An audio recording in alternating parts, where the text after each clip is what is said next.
Hari itu hujan deras membasahi pelataran puskesmas desa. Raka, pemuda desa sederhana yang bekerja sebagai buruh serabutan, menggandeng ayahnya yang lemah dan demam tinggi. Dengan nafas terengah dan pakaian basah kuyup, ia mengetuk ruang IGD yang dijaga seorang dokter cantik bernama Ayu. Perempuan itu mengenakan jas putih bersih, wajahnya mulus tanpa celah, aroma parfumnya menusuk. Begitu melihat penampilan Raka yang kucel dan lusuh, Ayu langsung melontarkan tatapan sinis. "Tolong jangan bikin tempat ini kotor, Mas. Ini bukan kandang ayam," ucap Ayu sambil menutup hidung seolah mencium bau tak sedap. Raka hanya menunduk, menahan perih di hati. Ia tak punya pilihan selain memohon. "Tolong ayah saya, Dot." Dia menggigil sejak tadi pagi. Ayu melirik malas lalu memanggil perawat. Kasih cairan, lalu suruh dia pulang. "Jangan lama-lama." Raka diam. Dia tahu, harga dirinya diinjak. Tapi demi ayahnya, ia rela diperlakukan seperti binatang.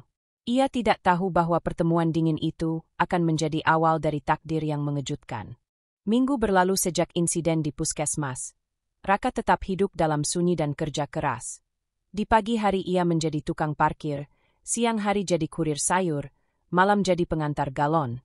Dia tidak pernah punya waktu untuk merenung atau bermimpi karena hidup terlalu sibuk untuk bertahan. Tapi takdir mulai memainkan perannya. Di suatu pagi saat Ayu tergesa-gesa ke rumah sakit besar di kota tempat dia juga bertugas paruh waktu, mobilnya mogok di tengah jalan sepi. Tak ada sinyal, dan tidak ada bengkel. Dekat, dia panik, lalu dari kejauhan muncullah seorang pria mendorong motor bebek tuanya. "Mbak, kenapa?" tanyanya. Ayu mendongak dan kaget melihat wajah Raka. "Kamu?" "Iya, saya Raka, yang dulu ke puskesmas bawa ayah saya." Ayu refleks ingin menolak bantuan, gengsi membuncah. Tapi perutnya mual dan kepalanya pusing karena belum sarapan. "Saya antar sampai rumah sakit, Mbak, tapi motornya jelek, ya pelan-pelan." Ayu menimbang malu dan kebutuhan. Terpaksa dia naik motor Raka, berpegangan di pinggangnya dengan enggan. Sepanjang jalan mereka diam. Hingga Ayu muntah di pinggir jalan dan Raka dengan sigap memberinya botol air dan tisu bekas laundry. "Kamu selalu bawa ini. Biasa buat bersihin tangan habis benerin rantai." Ayu terdiam, masih jijik, tapi mulai merasa bersalah. Setiba di RS, Ayu hanya mengangguk tanpa ucapan terima kasih. Raka pun pergi tanpa pamit.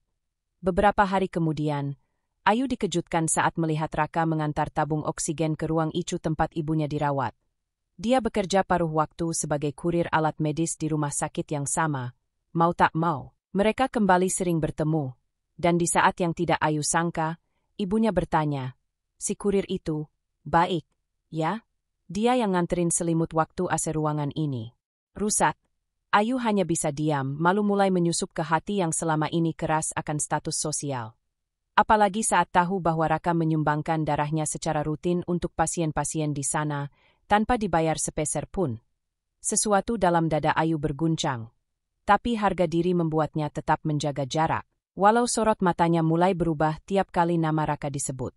Ayu duduk termenung di balkon rumah mewahnya, menatap kosong ke arah lampu-lampu kota yang gemerlap tapi terasa hampa di hati. Orang tuanya baru saja mengumumkan bahwa ia akan dijodohkan dengan Arfan, anak konglomerat pemilik jaringan rumah sakit swasta. Arfan tampan, mapan, dan lulusan luar negeri. Segalanya terlihat sempurna di atas kertas. Tapi Ayu tak bisa membohongi perasaannya. Setiap malam sebelum tidur, yang terbayang justru wajah lelaki kurir bersahaja yang pernah rela menyelimuti ibunya di ruang ICU tanpa pamrih. Raka. Sementara itu, Raka semakin sering bertemu Ayu di lorong rumah sakit. Tapi ia tetap menjaga jarak, tidak berani berharap. Dia tahu jurang di antara mereka terlalu dalam. Suatu malam, Ayu tak tahan dan mendatangi Raka di tempat kerja malamnya, gudang logistik alat medis. "Kamu selalu kerja kayak gini?" tanya Ayu. "Hidup harus terus jalan, Dot," jawab Raka singkat. Ayu diam, menggenggam jari tangannya sendiri yang gemetar. "Mau tanya sesuatu? Kamu pernah benci aku karena waktu itu aku hina kamu." Raka menatapnya dengan mata dalam yang tidak menyimpan dendam. "Enggak, saya cuma kecewa. Orang sebaik Dokter Ayu ternyata bisa juga menilai manusia dari baju dan dompet." Ayu tercekat, rasanya ingin menangis di tempat itu. tapi gengsi menahannya. Saya besok tunangan sama Arfan, ucapnya dengan suara pelan. Raka hanya menunduk. Saya doakan yang terbaik, Dok. Ucapan itu tulus tapi menyakitkan. Malam itu Ayu pulang dengan hati yang remuk, redupnya sinar matanya tidak mampu disembunyikan, bahkan oleh riasan termahal pun. Keesokan harinya, acara pertunangan megah digelar di ballroom Hotel Bintang 5. Tapi di balik gemerlap gaun dan cahaya kristal, Ayu seperti mayat hidup. Di tengah pidato sambutan dari ayah Arfan, Ayu tiba-tiba berdiri dan berkata lantang, "Saya minta maaf, saya nggak bisa lanjut." Tamu-tamu terdiam, orang tuanya shot. Arfa tampak marah. Ayu menangis dan pergi meninggalkan ruangan. Semua kamera menyorotnya, semua suara bergema, tapi satu nama yang berulang di dalam hatinya, Raka. Hujan turun deras malam itu, membasahi jalanan kecil menuju gang sempit tempat Raka tinggal dalam kontrakan sederhana. Di balik air yang mengguyur tanpa ampun, sosok perempuan dengan gaun pesta yang basah kuyup berjalan tanpa alas kaki, menggigil tapi tak berhenti. Ayu. Tangisnya bercampur dengan hujan, membasahi wajah yang biasanya tegar dan angkuh. Kini penuh luka dan penyesalan. Dia baru saja meninggalkan acara pertunangan megah. Dengan mata ratusan tamu memandangnya seperti gadis gila. Tapi bagi Ayu, kegilaan sebenarnya adalah berpura-pura bahagia sementara hatinya hancur. Ayu tiba di depan pintu kontrakan Raka. Dia mengetuk pelan sekali, lalu makin keras. Hingga akhirnya pintu kayu tua itu terbuka, dan Raka berdiri di sana dengan kaos lusuh dan wajah bingung. "Dokter Ayu?" Gumamnya kaget. Ayu tak menjawab. Dia hanya berdiri dengan tubuh gemetar dan air mata bercampur hujan yang mengalir di pipinya. "Saya nggak tahu harus kemana," bisiknya lirih. Raka menyingkir, mempersilakan masuk. Ayu masuk. Dengan langkah limbung, lantai rumah itu dingin dan sederhana, tapi jauh lebih hangat dari ballroom hotel yang tadi ia tinggalkan. Raka memberikan handuk kecil dan jaket usang miliknya. "Maaf, cuma ini yang saya punya."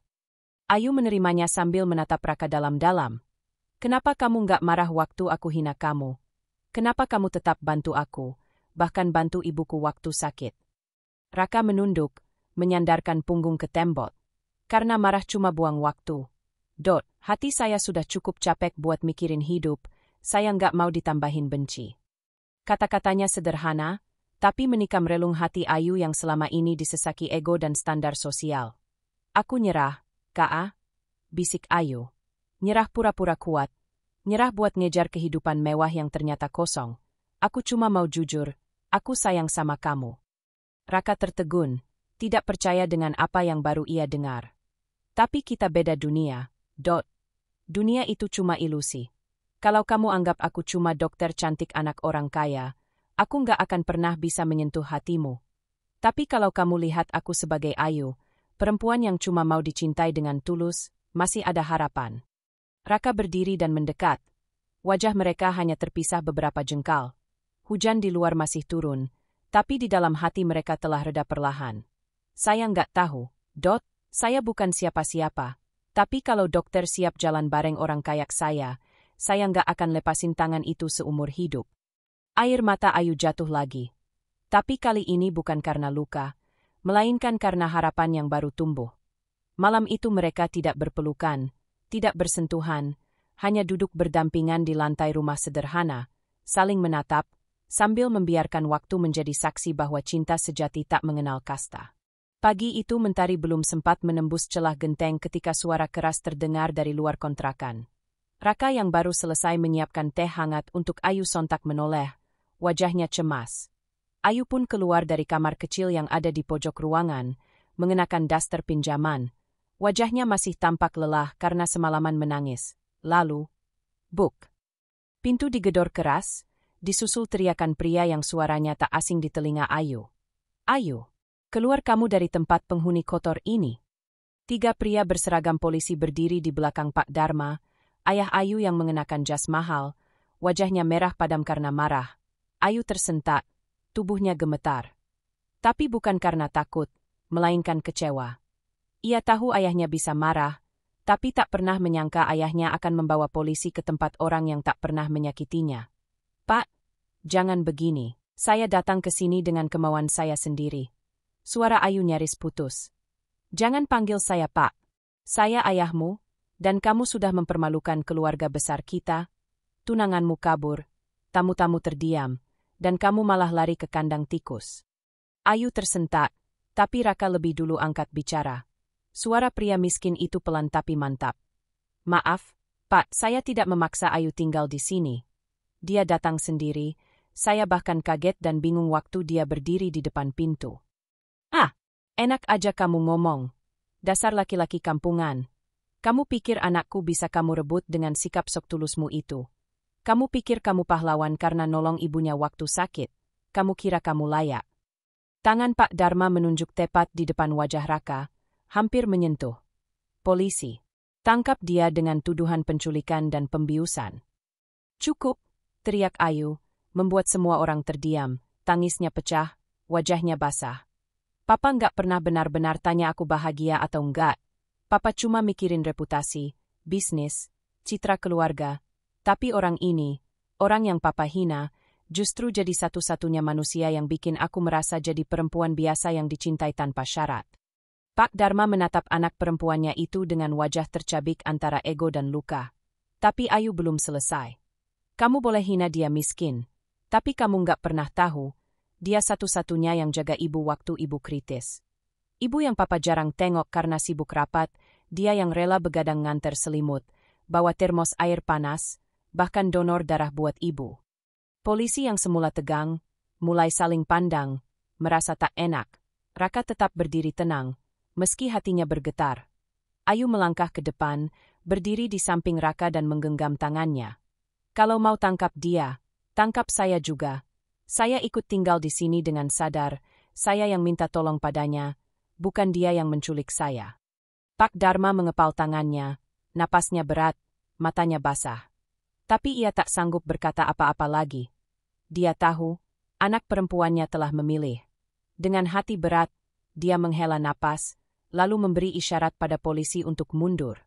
Tanpa sepatah kata lagi, ia berbalik dan pergi meninggalkan kontrakan sederhana itu. Ayu menunduk, gemetar, lalu menatap Raka dengan mata sembab. Aku nggak akan kemana-mana, Ka, meskipun seluruh dunia bilang kamu nggak layak, hatiku udah memutuskan. Raka menggenggam. Tangan Ayu lebih erat. Di tengah kehinaan yang ia terima, hanya satu hal yang menyala di hatinya. Cinta yang kini punya suara, dan keberanian untuk bertahan. Hari-hari setelah insiden itu berjalan pelan namun penuh luka. Satu desa mulai tahu bahwa Ayu, dokter cantik dari keluarga terpandang, kini tinggal bersama Raka, pemuda miskin yang dulu hanya dianggap tukang antar galon. Sebagian mencibir, sebagian iba. Tapi ada pula yang mulai hormat karena melihat bagaimana Raka memperlakukan Ayu seperti ratu walau dalam rumah berdinding triplek. Sementara itu, Ayu mulai membuka praktek kecil untuk warga desa. Dia memeriksa tanpa bayaran, bahkan sering membelikan obat pakai uangnya sendiri. Raka tak pernah minta dilihat lebih, tapi perlahan orang mulai mengubah pandangan. Malam itu, saat Ayu baru selesai membereskan dus berisi obat-obatan donasi, suara ketukan lembut terdengar dari depan pintu. Raka membuka, dan seketika matanya melebar. Ibu Ayu berdiri di sana. Wajahnya teduh, tubuhnya dibalut cardigan coklat muda, dan senyum yang belum pernah Raka lihat sebelumnya. Assalamualaikum. Waalaikumsalam, Ibu. Ayu keluar dari belakang dan terdiam di ambang pintu. Wajahnya pucat, tubuhnya menegang. Mama. Boleh Mama masuk? Ayunan suaranya lembut. Bukan seperti biasanya, seolah beban hidup selama ini telah pecah dan tersapu waktu. Mereka duduk bertiga di ruang kecil, ditemani teh manis buatan Raka. Ibu Ayu memandangi sekeliling, lalu menatap Ayu penuh haru. Mama minta maaf. Nak, Mama salah karena selama ini diam aja lihat kamu hidup dalam bayang-bayang kehendak orang lain. Mama nggak pernah benar-benar tanya kamu mau apa. Air mata mulai membasahi pipi Ayu. Tangis itu seperti pecahan dari tahun-tahun yang tertahan. Mama lihat foto kamu dan Raka di media sosial. Rambut kamu acak-acakan, baju sederhana, tapi mata kamu bahagia banget.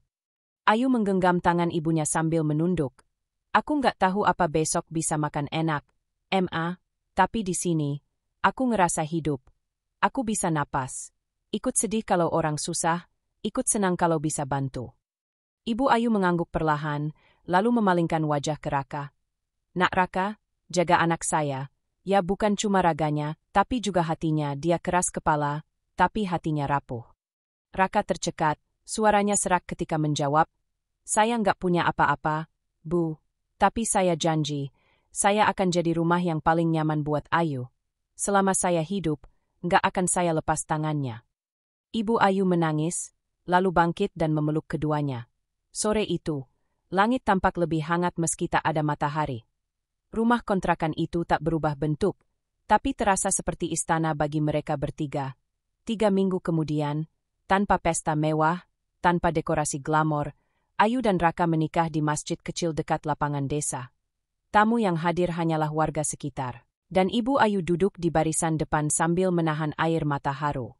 Tak ada gaun import, hanya kebaya putih sederhana dan senyum yang tak pernah padam di wajah Ayu.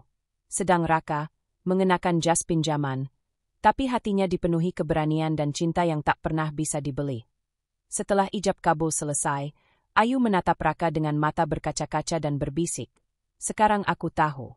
Tuhan kasih aku pelajaran lewat kamu, Ka, bahwa cinta sejati bukan tentang siapa, tapi bagaimana." Raka menggenggam tangan Ayu, menunduk pelan, lalu menjawab, "Dan kamu adalah takdir terbaik yang datang dari hinaan." Mereka tak butuh pengakuan dunia, cukup hati yang bersaksi bahwa mereka menang dalam peperangan panjang bernama cinta.